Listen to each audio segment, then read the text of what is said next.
ఇక ఏపీలో ఎన్నికల ప్రక్రియ అయితే మొదలైందని చెప్పుకోవచ్చు. ఇప్పటికే ఓటర్లు అయితే బారులు తీరిన పరిస్థితి కనిపిస్తూ ఉంది.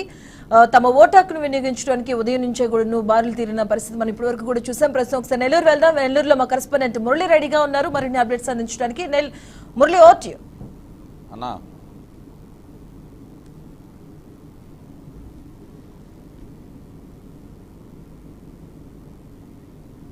Thank you Madhu. అయితే ఉమ్మడి నెల్లూరు జిల్లాలో పోలింగ్ ప్రక్రియ ప్రారంభమైంది. ప్రశాంత వాతావరణంలో ఇవాళ ఉదయం నుంచి ఓటర్లు తమ ఓటు హక్కునైతే వినియోగించుకుంటున్నటువంటి పరిస్థితి అయితే ఉందని చెప్పుకోవచ్చు.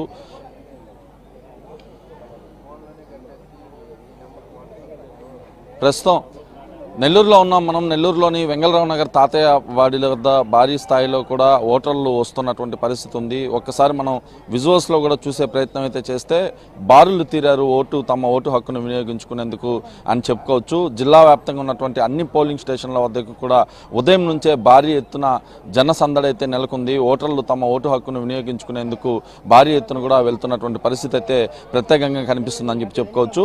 ప్రస్తుతం మనం ఉన్నటువంటి పోలింగ్ కేంద్రంలో దాదాపు 5కు పైగా కూడా పోలింగ్ బూతులను ఏర్పాటు చేశారు.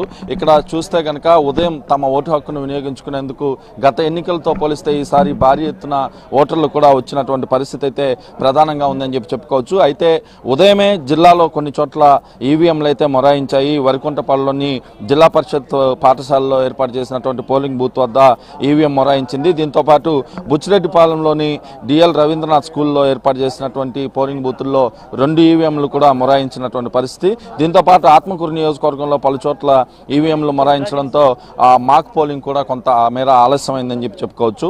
అదేవిధంగా నెల్లూరు నగరంలో ఉన్నటువంటి కొన్ని పోలింగ్ స్టేషన్లలో ఇటు అభ్యర్థులు కూడా తమ ఓటు హక్కును వినియోగించుకున్నటువంటి పరిస్థితి అయితే ఉంది. ప్రధానంగా ఈరోజు జిల్లాకు సంబంధించినటువంటి విషయానికి వస్తే జిల్లాలో దాదాపు ఉమ్మడి జిల్లాలో 10 నియోజకవర్గాలు వస్తాయి. ఈ 10 నియోజకవర్గాల్లో కూడా 24,41,900 మంది ఓటర్లు తమ ఓటు హక్కును అయితే వినియోగించుకోబోతున్నారన్నట్లుగా తెలుస్తోంది. దీంట్లో 2,953 పోలింగ్ కేంద్రాలను అయితే అధికారులు ఏర్పాటు చేశారు. వాటిలో 572కు పైగా సమస్యాత్మక కేంద్రాలను అయితే అధికారులు గుర్తించారు. ఆయా ప్రాంతాల్లో ప్రత్యేకమైనటువంటి కట్టుదిట్టమైనటువంటి భద్రతా ఏర్పాట్లను కూడా ఏర్పాటు చేసినటువంటి పరిస్థితి అయితే మనకి ప్రధానంగా ఉందని చెప్పుకోవచ్చు.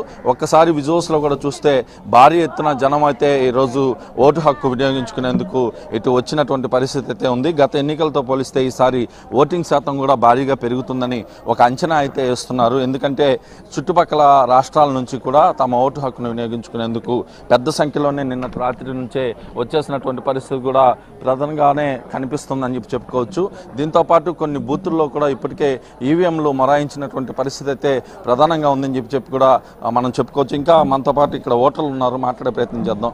ఎలా ఉంది ఓటు వేసేదానికి వచ్చారు, ఎలా ఉన్నాయి ఏర్పాటు? వచ్చి గంట నుంచి వెయిట్ చేస్తా ఉన్నాం. 7 గంటలకు ఓటింగ్ సమయం స్టార్ట్ అవ్వాలా. ఇంతవరకు కనీసం ఇక్కడ వచ్చిన వాళ్ళందరూ చెమట్ల గాలి లేదు, ఏమీ లేదు. చాలా ఇబ్బంది పడుతున్నారు. అడుగుతుంటే ఏ సమాధానం అని చెప్పట్లేదు. 5 నిమిషాలు 2 నిమిషాలు ఇదే సమాధానం చెప్తున్నారు. ఇది ఓటు వినియోగించుకోమంటారా, వెళ్ళిపోమంటారా?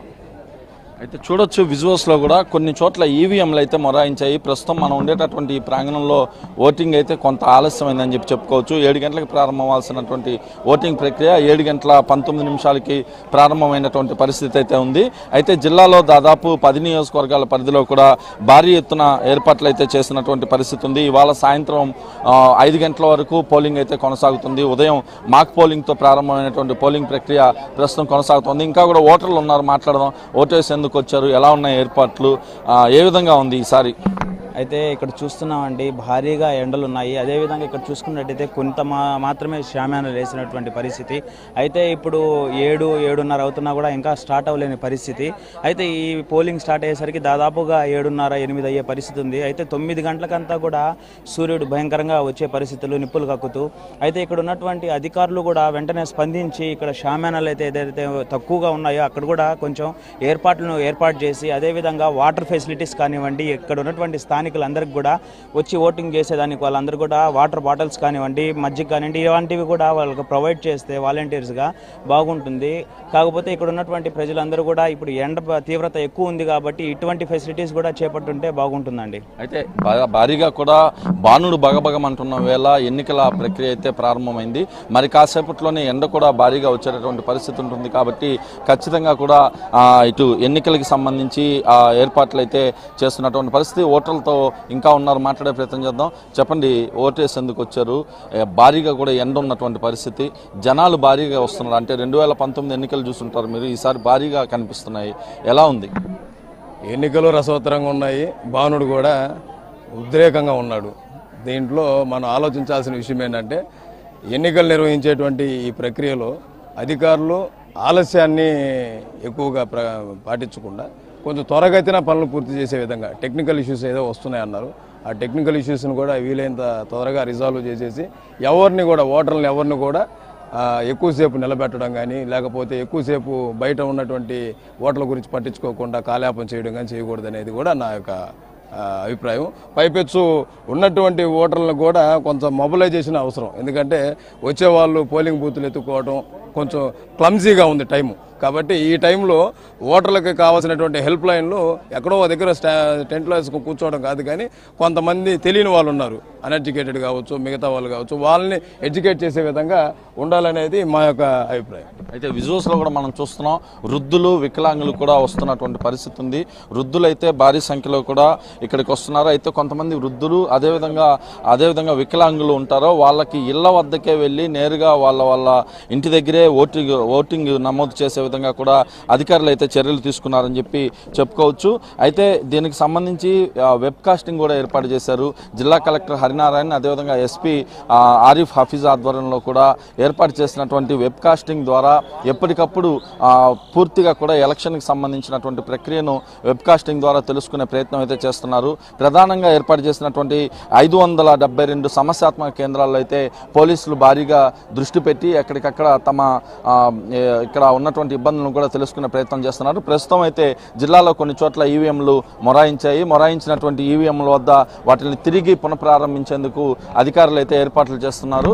దీనికి సంబంధించి ఇప్పటికే 3 చోట్ల ఈవీఎంలు మొరాయించడంతో ఉన్నతాధికారులు కూడా సమాచారం అందించినట్లుగా తెలుస్తుంది.